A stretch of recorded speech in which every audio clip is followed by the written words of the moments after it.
Muito bem, já tem algumas perguntas aí no chat que agora eu vou estar passando para você. Mas antes, vamos começar aqui logo com uma pergunta bem interessante, né?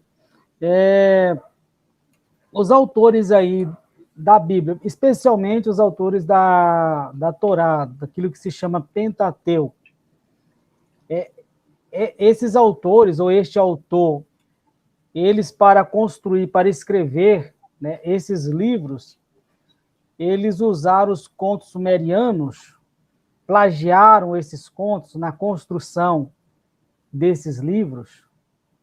Isso Então é, vamos lá. a Torá é um plágio dos contos sumerianos, como alguns têm colocado aí? Então vamos lá. Hoje eu pretendo acabar de vez com essa farsa, né? Se você puder colocar o slide aí, que eu preparei. Isso. Então, hoje eu pretendo acabar com essa farsa de vez, tá bom? De vez mesmo. Aqui nós temos a figura do Enuma Elish, né? Os contos sumerianos que nós temos, principalmente, nós podemos dizer dois, mas existem mais, claro, que é o Enuma Elish e o Gilgamesh. Além dele, tem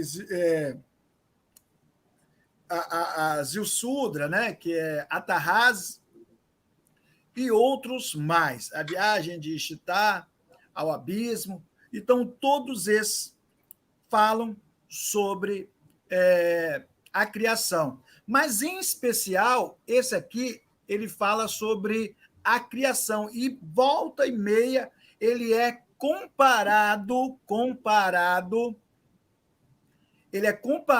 ao livro de Gênesis, ou livro do Gênesis, né? Então, eu separei aqui a imagem das primeiras 10 linhas do Enuma Elish, né? Então, aí tem as primeiras 10 linhas do Enuma Elish, tá bom? Eu não sei se tá dando para ver direitinho aí, professor Kleber. Sim, tá sim. Então, Tá aqui, ok. ó, na primeira linha aqui, ó, tá vendo? Nessa aqui, você tem aqui, ó, E, que é o E aqui, tá vendo? Você tem o E, depois você tem o Nu, né? Enuma. Eu vou ler direto, porque senão a gente vai perder muito tempo, né? A primeira frase aí, direto aí, professor, a primeira frase direto, dessa linha direto. Tem um espaço aí, mas pode ser direto, né? Eu não sei se você consegue ver o meu mouse, né? Mas acho que não consegue ver, não. A primeira linha direta aí está escrito, ó, está escrito assim, Enuma Elish, lá, Nabu, Chamamu, né? Que nós lemos, Enuma Elish, lá, Nabu, Chamamu. O que significa isso? Quando acima do céu não foi ainda nomeado. Eu vou fazer eu vou descompactar esse texto. Você tem aí a palavra enuma. Enuma, ela é uma conjunção temporal. Como conjunção temporal, ela vai sempre... Você vai entendê-la como quando, né? Quando.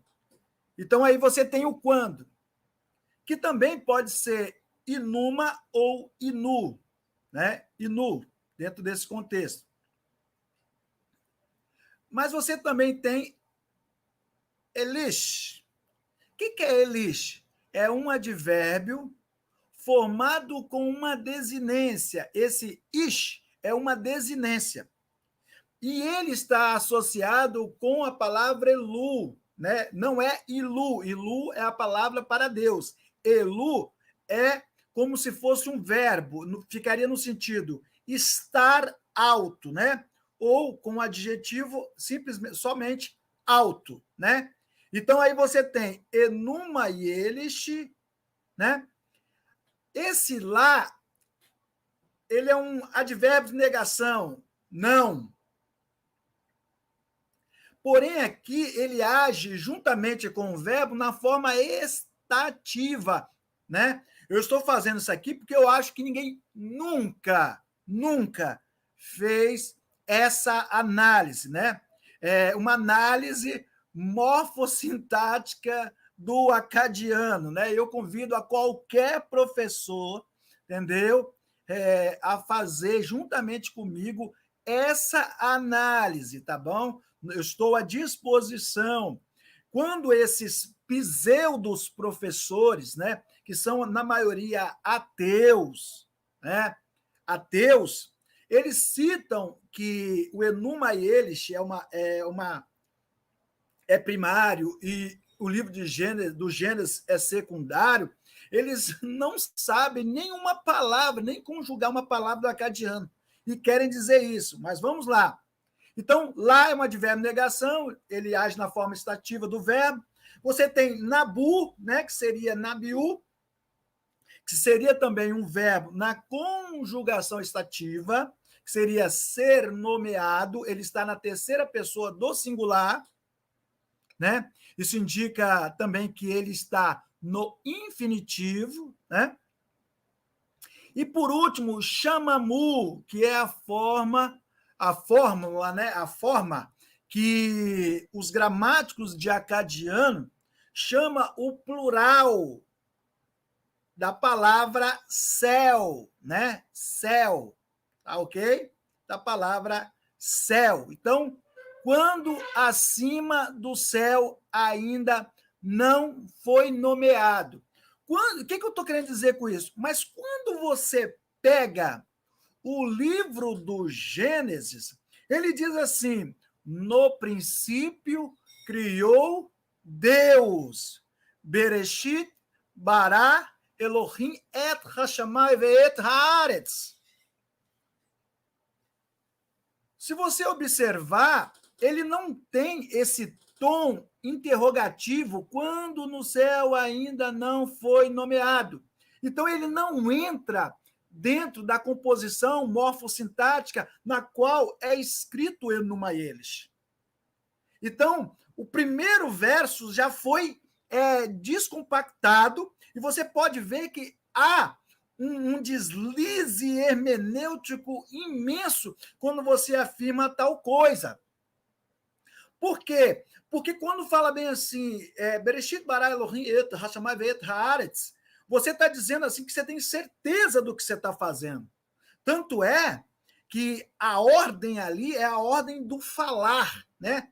Tanto é que eu sempre uso que esse falar, criar ao falar, Salmo, né? Terrilim, Salmo 33, verso 6, eu crio ao falar, o único que pode fazer isso é o próprio Eterno, é o próprio Deus. Mas o Enuma Elish, quando no céu ainda não foi nomeado, então nem foi nomeado ainda. Então as coisas estão em composição. Por quê? Porque a ótica mesopotâmica e sumeriana, né, eles entendem que ali ainda há um caos. Entendeu? Ainda há um caos. Vamos para o segundo verso, né? Eu pretendo ser mais rápido. Aí, na segunda linha aí, toda a linha, professor Kleber, na segunda linha, toda a linha, está escrito assim, Shaplish, Amatum, Shumala, Zakrat. Shaplish, Amatum, Shumala, Zakrat. Que vai significar, né? Ali você pode colocar uma conjunção, né? Sabendo que ela não existe, mas você pode colocar apenas para um favorecimento da sua leitura. E abaixo da terra não foi pronunciado pelo nome. E abaixo da terra não foi pronunciado pelo nome. Aí você tem Shaplish, que é abaixo, né? Ele é um advérbio, né, com o sufixo ish também, novamente com o sufixo ish, e nós já falamos que esse sufixo ish, né, é uma desinência. E essa palavra vem de chaplu, que significa sob, né, para entender isso aí, todos sabem que sob significa o lado de baixo. Por isso que é abaixo da terra. A palavra aí, amatum, é uma palavra literária, né? Essa palavra é uma palavra literária usada nos contos sumerianos para terra, né? E ela tem uma desinência, que é atum. Toda vez que você vê T nos contos sumerianos, né, T, você vai entender que é como se fosse o hebraico também, um nominativo feminino, né? Algo de uma palavra feminina. Então, é uma palavra feminina, né? E também ela responde como sujeito, já que é nominativo. Eu fico rindo porque esses camaradas são muito engraçados. Aí tem Shuma, né? Shuma já está em outro caso. Só lembrando que no acadiano, professor Kleber, só temos 3 casos: nominativo, acusativo e genitivo, tá bom? Shuma já é o caso acusativo, né? Para Shumu, que seria a palavra nome, né? Aí seria o objeto, né, nessa frase aí que nós acabamos de falar. Isacrate também é o verbo na sua forma estativa, de zakaru, né? Que seria falar, que pode ser traduzido no sentido do particípio passivo, né? Que é e pronunciado, e pronunciado. Então, a forma desse verbo está na terceira pessoa do feminino, porque o sujeito é terra e é feminino. Então, o que você tem aqui? Abaixo da terra não foi pronunciado o nome. Então, quando você observa isso, abaixo da terra não foi pronunciado o nome. Nós temos o segundo versículo da Bíblia. Vamos ver se eu lembro, né?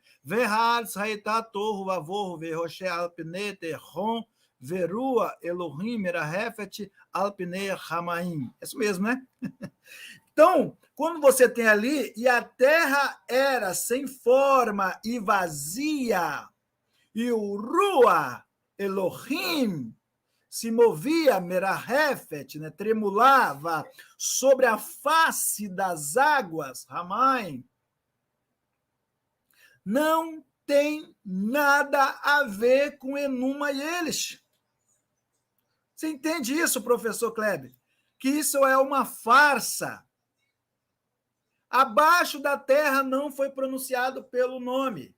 Não, mas vamos ler mais, porque talvez a pessoa deve estar pensando assim: ah, mas Leonardo, não tem abismo, não tem. Não, a Bíblia é totalmente diferente. Professor Leonardo, Entendeu? faz o seguinte, a tua apresentação tá legal aí, você fez aí um exame, né, não, gramatical. Eu gostaria que você fizesse a leitura em português, tanto do texto bíblico e do texto aí que você tá utilizando aí para melhor compreensão das pessoas, É para o que eu estou melhor fazendo. disposição. Não, A estou falando primeira assim, linha você toda. só lê o texto, sem igual que o senhor fez agora uma análise, né? Explicativo. Só lê o texto em português para tanto o texto bíblico como do esse outro texto Entendi. aí, entendeu? Então vamos lá. Então, nessa linha 3, nós temos Iapsu, o primeiro, né? Ou o mais antigo. Apsu, seu criador. Quem é Apsu? Apsu seria a divisão, né? Seria chamado também da água doce, né? Tiamat é a água salgada e Apsu a água doce, né? Você vai ver em sumeriano Abzu, né? Que é a palavra acadiana para Apsu, né? Então Apsu é considerado um deus, tá? É considerado um deus. Então você não vai ver, né, no versículo 3 nada disso. No versículo 4 vai dizer: e Criador Tiamat, que gerou todos. Então, quem criou todos foi Tiamat.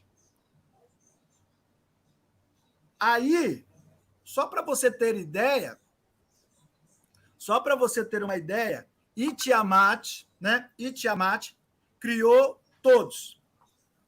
Quem foi o criador no âmbito geral foi Tiamat. E algumas pessoas, né, eu prefiro observar, né, algumas pessoas elas fazem uma conexão entre a palavra Terron com Tiamat. É interessante. Linguisticamente, cabe isso. Cabe sim. Entendeu? Porém, se for Tiamat realmente ali, para Terron, então Terron que deveria ser o criador de todas as coisas, e não Elohim, e não poderoso. Então você já entra em discrepância aí, fora as outras coisas. Eu vou andar porque senão a gente acaba se perdendo. Então você vê que eu mostrei aqui, né? Não só falei, né? Os pseudos professores eles falam, mas não mostram, né? E eu vou mostrar. Então eu acabei de mostrar que Enuma Elish não tem nada a ver com o livro de Gênesis, apenas algumas similaridades. Vamos avançar? Vamos lá. Aqui você tem o livro que é conhecido no Brasil da Epopeia de Gilgamesh, ou Gilgamesh. Gilgamesh, né? Esse aqui foi escrito por uma mulher chamada Sandas. Sandas. Essa mulher, quando ela escreveu esse texto, essa mulher, quando escreveu esse texto aí, professor Kleber, ela fez essa tradução, né? Ela teve um problema com tuberculose e ela ficou com uma certa deficiência na sua visão. Só para você ver o caráter, o caráter não, a deficiência que está nessa pessoa, além de ser tratada num sanatório. Só para você ter ideia. Então, essa pessoa que fez essa tradução. Então, essa tradução aqui, feita por N.K. Sandas, é a tradução que nós temos aqui no Brasil. Como muitos desses pseudos professores não leem, não sabem ler, e são ratos de internet, come tudo, eles pegam esse texto e dão como verdade. Aí eu coloquei aqui as comparações entre a Epopeia de Gilgamesh e o livro do Gênesis, na descrição da criação do homem, o comparando com Adão bíblico, possuem semelhanças superficiais. É o que eu disse. Em um detalhe ou outro, mas no conteúdo como um todo, as diferenças são gritantes. Então, o Enuma Elish, eu já provei que o Enuma Elish não tem nada a ver. Agora estou dizendo que o outro conto, Gilgamesh, também não tem nada a ver, e eu vou provar. Essa versão fake, manipulada, que circula na internet, ela diz assim, versão de Gilgamesh que circula na internet, o povo de Uruk, descontente com a arrogância e luxúria do rei Gilgamesh, exige dos seus deuses a criação do homem que fosse o reflexo do rei, e tão poderoso quanto ele, para que pudesse. A deusa, então, concebeu em sua mente uma imagem, cuja essência era a mesma de Anu, o deus do firmamento. Ela mergulhou as mãos na água, tomou um pedaço de quê? Barro, ela o deixou cair na selva, e assim foi criado o nobre Enkidu, né? Senhor da terra. Então, Enkidu, né? En é a palavra para senhor, que terra, né? Então, aqui o Senhor da Terra foi criado aqui. Essa é a versão que circula na internet, que Enkidu foi criado a partir de um pedaço de barro, né? Enkidu foi criado inocente, longe da malícia da civilização, vivendo entre as criaturas selvagens e compartilhando a natureza com elas. Ele era inocente, a respeito do homem, e nada conhecia do cultivo da terra. Enkidu comia gramas nas colinas, junto com as gazelas, e rondava os poços de água com animais da floresta, com rebanhos de animais de caça. Olha só que interessante. E ele se alegrava com a água. Isso é quem diz é Sanders, né? Mas o que a Bíblia diz? A Bíblia diz assim: façamos o homem a nossa imagem, conforme a nossa semelhança. Bereshit, Gênesis 1, verso 26. Então o Senhor formou o homem do pó da terra e lhe soprou nas narinas o fôlego da vida. E o homem passou a ser alma vivente. Bereshit, Gênesis 2, 7. E diz assim, mais à frente, no Bereshit, Gênesis 1, 29 e 30. Eis que vos tenho dado todas as ervas que dão semente e se acham na superfície de toda a terra, e todas as aves que dá fruto, que dê semente. Isso vos será para mantimento, e todos os animais da terra, e todas as aves do céu, e todos os répteis da terra, em que há fôlego de vida, toda erva verde lhe será para mantimento. Então você vê aqui que... O que você vê aqui? Você vê claramente, né? Você vê claramente que há uma certa similaridade, né? Uma certa similaridade, se você for observar por essa parte fake, tá bom? Mas o que a epopeia de verdade diz sobre a criação do homem? Ó, quando Aruru ouviu isso, ela criou em si o Zikrat de Anu. Aruru lavou as mãos, ela comprimiu fora um pouco de argila e jogou para o deserto. Ó, não está falando que ela criou a partir da argila, professor. Presta atenção. Na selvageria, aí tem uma lacuna, né, que a gente não consegue ler, que ela criou o valente Enkidu, nascido do silêncio, dotado da força de Ninurta. Seu corpo inteiro estava desgrenhado como um cabelo. Ele tinha uma cabeça cheia de cabelo como uma mulher. Seus cabelos, né, em profusão com Ashnã. Ele sabia, nem as pessoas, nem se estabelecer está, mas usava uma roupa como Sumucã. Então, isso aqui fala claramente sobre isso. Então, a primeira grande diferença fundamental é que a narrativa de Gilgamesh, Enkidu não foi o primeiro homem a vir à existência. Então, na narrativa de Gilgamesh, de verdade, não é essa fake que corre na internet. Gilgamesh não foi o primeiro homem a vir à existência, pois, segundo a genealogia da lista dos reis da Suméria, um antigo texto sumério datado da Idade do Bronze, Gilgamesh foi o quinto monarca da primeira dinastia pós-diluviana, de Uruk. Gilgamesh é descrito como sendo um semideus dotado de força humana. Então, essa aqui já é a primeira discrepância.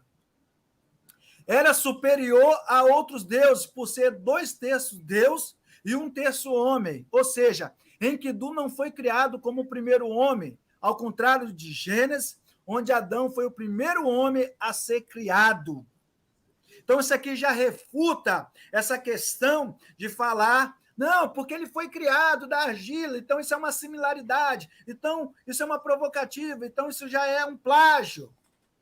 Então, você vê que é totalmente diferente. Em Gilgamesh, diz Aruru, pegou a argila e jogou no deserto, criando Enkidu, nascido do silêncio.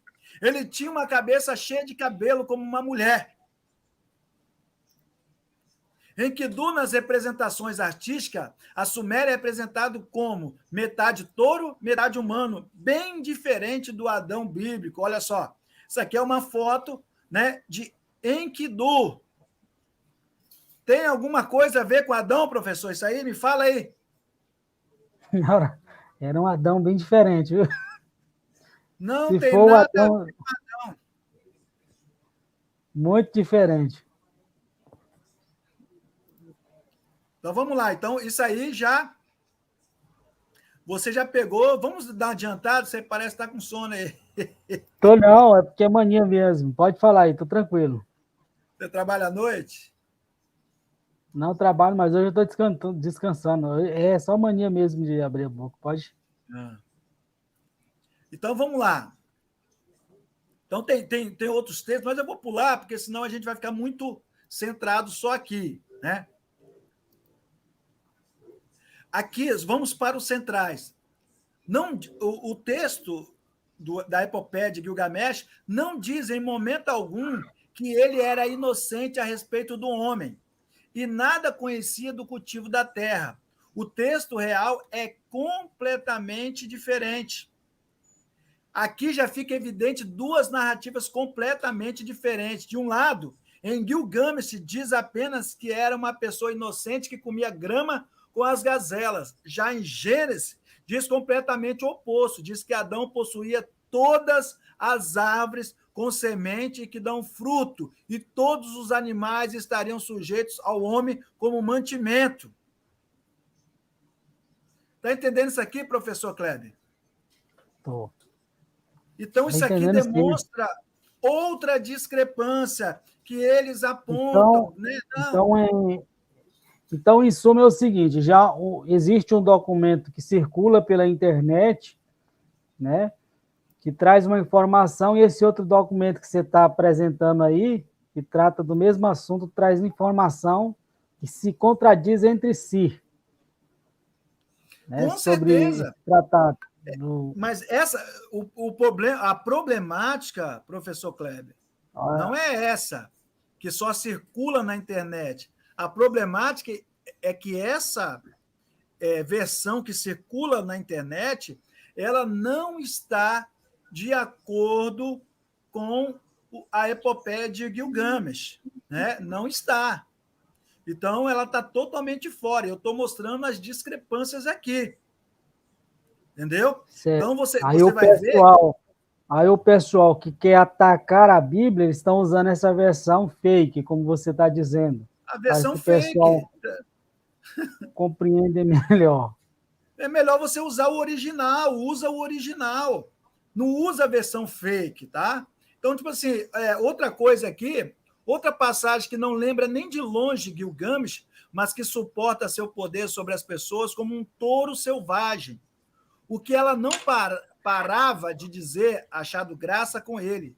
Torna-se consciente de si mesmo, porque essa referência do boi selvagem.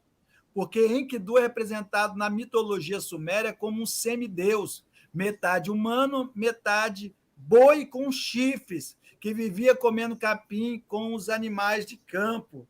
Nada se aproxima da descrição do livro de Gênesis. Então, isso é uma farsa. É uma farsa completa. Pessoal, as pessoas que dizem que nós que acreditamos na Bíblia somos ignorantes, eu queria que você me provasse, apenas me provasse.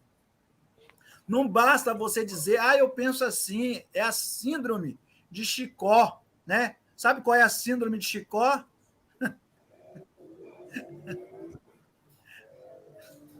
A síndrome de Chicó é essa, entendeu? Eu ouvi dizer,